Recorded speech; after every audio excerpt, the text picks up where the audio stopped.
cursed lightning storm rains down throughout Lupus. Some say it's the wrath of the gods, but it's actually Cerberus's tears. She cries because the loneliness is too much for her to bear. I'm right here, big sis. I want to see you.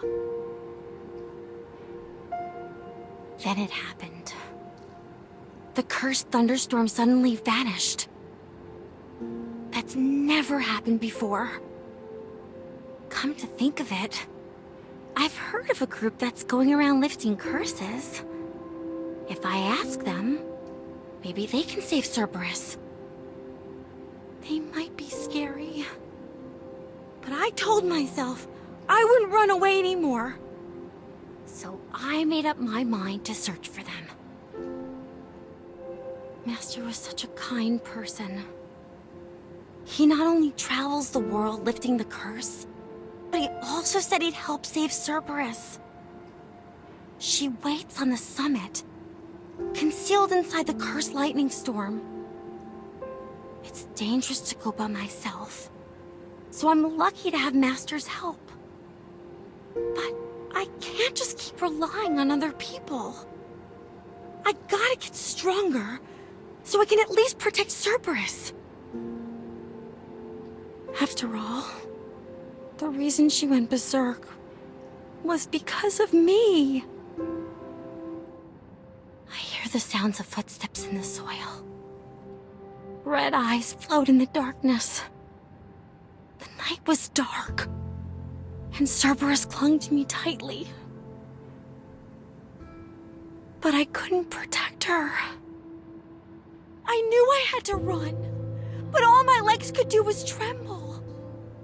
The creature saw me frozen with fear and laughed. With a howl, they plunged towards us. Sharp claws pinned me down, and filthy fangs tear at my neck. Then it happened. Big sis! No! Her scream was joined by the sudden downpour of lightning. That's my last memory with Cerberus. When I woke up, I was alone at the bottom of a cliff, and the cursed lightning was blanketing the land. Master said the reason our powers go berserk is because we lose control of our feelings. The powers of a witch come from within. Terror and despair cause Cerberus to transform into a witch of Khalifa. It's all my fault. If only I had courage back then. If only I'd been able to protect her. That's why I decided, no matter what happens, I won't cry anymore. I'll get stronger, so she won't ever get sad again. I feel determination burning in my heart, and I look up towards the mystical mountain. She's there, waiting inside the violent lightning storm. Wait for me. Big sis is gonna save you. Cerberus was crying alone inside the mountain shrine. Lightning was violently striking everything around her, as if it were barricading her heart. Once a witch of Khalifa goes berserk, no one can reach them. But lucky for us, Master's staff can. Cerberus! Big sis is here. It's okay now. When I called out to calm her down, the lightning weakened, and she looked at me in surprise. Tears start to well up in her eyes. Thank goodness, she's back to normal. But as I stood there relieved, her face started to twist in anguish. You're lying! Big sis isn't here! She can't be! Because I killed her! She let out a heartbreaking scream, and the lightning enveloped her. Once more. In the center of the violent lightning, Cerberus was there, weeping. What am I doing? Didn't I say I'd get stronger so that I could save her? She's crying right before my eyes, calling out to me the entire time. Big sis! Big sis! If I don't save her now, when will I? I run towards her with all my might, only to be struck by a lightning bolt.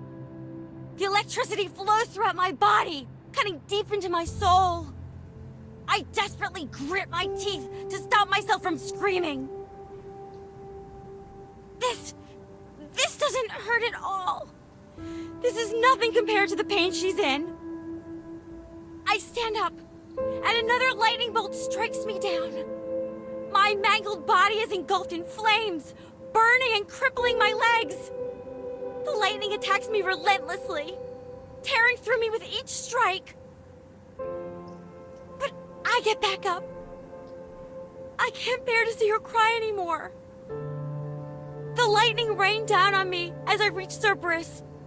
She was trembling, so I embraced her as gently as I could. It's okay. You don't have to be scared anymore. Now, let's go home. Light starts to peek through the thunderclouds. I see the color of her eyes return to normal, and I felt myself quietly drift away. When I opened my eyes, I was on a bed. Cerberus sees me wake up and hugs me, with tears running down her face. She won't stop apologizing, so I gently stroked her small face. I'm the one who's sorry. I came so late to save you, and I'm so glad that you're safe. And then we sat there for hours, chatting about everything and nothing. After all, we have tons of catching up to do. We need to make up for all the time we spent apart. Huh? You want to hear more about Master Cerberus? You like him that much, huh? We don't have to rush, you know. We're gonna be together forever, right? Now then, for my next story, I think I'll talk about the time I met Master.